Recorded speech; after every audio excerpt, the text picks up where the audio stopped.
The FIFA Fair Play wanted Messi to continue the World Cup. It's a shame. It's bullshit. I think it's very bad for football. That was super unfair. Why? FIFA! This for Messi. Take it. That's a rubber game. AJ, she supposed to be win the game, man. কোনো দলের প্রতি বিশেষ সুবিধা, আবার কিছু দলকে কোণঠাসা করা, রেফারির পক্ষপাতিত্ব নিয়ে এমন বহু অভিযোগ বিতর্কে জর্জরিত এবারের বিশ্বকাপ।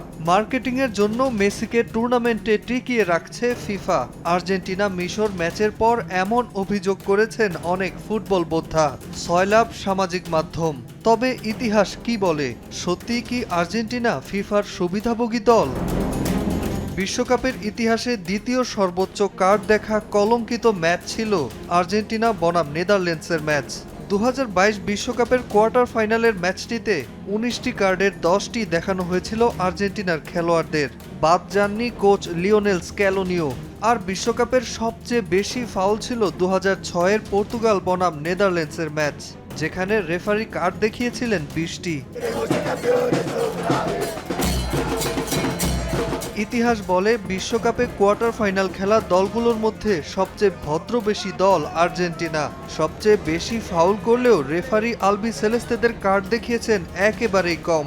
গড়ে 22টা ফাউল করার পর একটি কার্ড পায় আর্জেন্টিনা। স্পেন আছে তালিকার 2 নম্বরে। গড়ে 17টার মতো বেশি ফাউল করলে রেফারি তাদের কার্ড দেখায়। এরপর একে একে আছে Norway, France, Brazil, Switzerland, Belgium ও মরক্কো।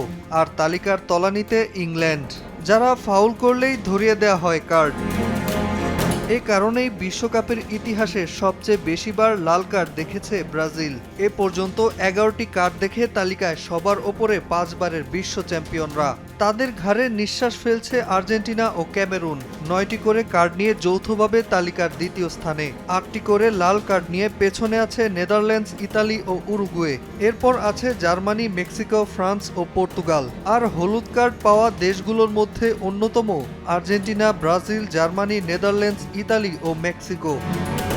নাজমুল হাসান পুলক, সময় সংবাদ।